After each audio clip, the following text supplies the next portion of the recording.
चाहे radicalisation extreme कोई भी करो, कोई ऑर्गेनाइजेशन हम उसका अपोज करते आए हैं।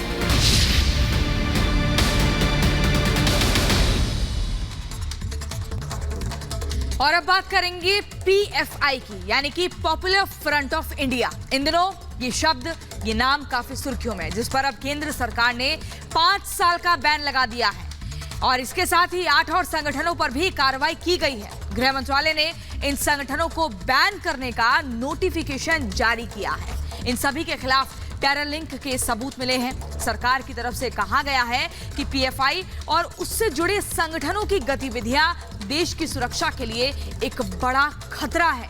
लेकिन इस पर कुछ लोगों की सियासत चालू हो गई है। कुछ लोगों को रास नहीं आ रहा है कि पीएफआई पर ये एक्शन लिया गया। सवाल ये है कि जो संगठन देश के खिलाफ साजिशें रचता हो, जिसके खिलाफ देश विरोधी होने के सबूत मिले हो, जो टेरर फंडिंग और टेरर कैंप चलाने में संलिप्त पाया गया हो, उससे विपक्ष और मुस्लिम धर्म गुरुओं को इतनी हमदर्दी आखिर क्यों है? देखिए।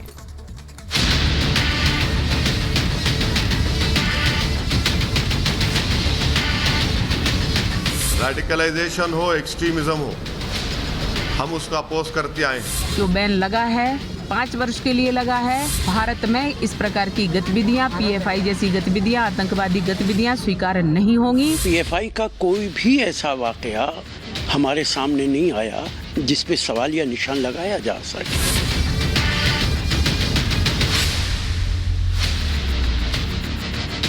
कट्टरपंथी इस्लामिक संगठन पॉपुलर फ्रंट ऑफ इंडिया यानी पीएफआई पर गृह मंत्रालय का चाबुक चला है।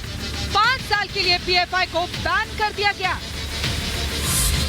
पीएफआई को बैन करने की मांग कई राज्यों की तरफ से लगातार उठाई जा रही थी। हाल ही में एनआईए, ईडी और तमाम राज्यों की पुलिस ने पीएफआई के ठिकानों पर छापेमारी करके कई गिरफ्तारियां भी की थी।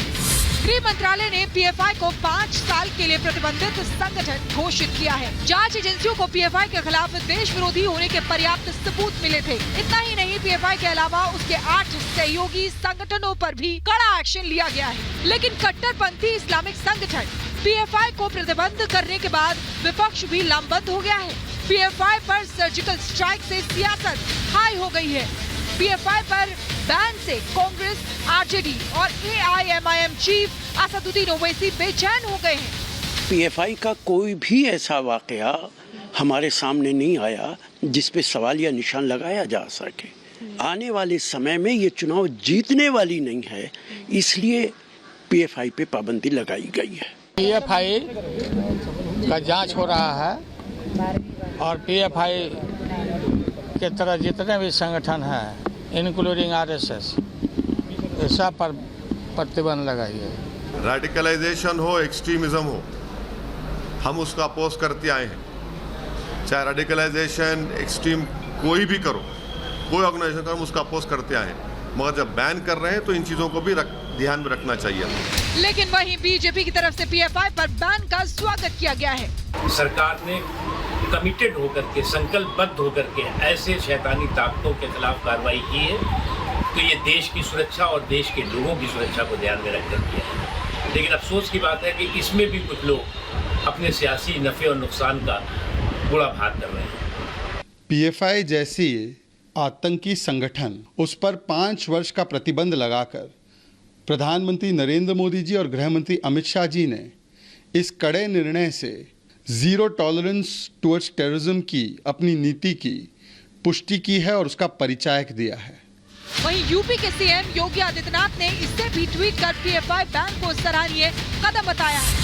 कट्टरपंथी इस्लामिक संगठन पीएफआई पर बैन के बाद विपक्ष तो बेचैन है, लेकिन कई मौलानाओं ने पीएफआई पर प्रतिबंध का समर्थन किया है।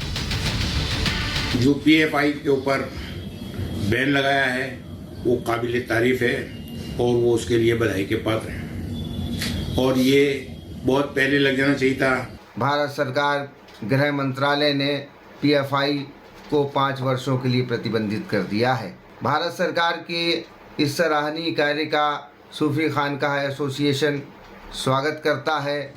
सवाल यही है कि जो संगठन देश के खिलाफ साजिशें रचता हो, जिसके खिलाफ देश विरोधी होने के सबूत मिले हो, जो टेरर फंडिंग और टेरर कैंप चलाने में लिप्त पाया गया हो, उससे विपक्ष और मुस्लिम धर्मगुरुओं को इतनी हमदर्दी किस लिए? सवाल ये भी है कि पीएफआई के साथ अभी किसका हाथ है और पीएफआई के गेम ओवर से किसको डर सता रहा है? Bureau report, Republic Bharat.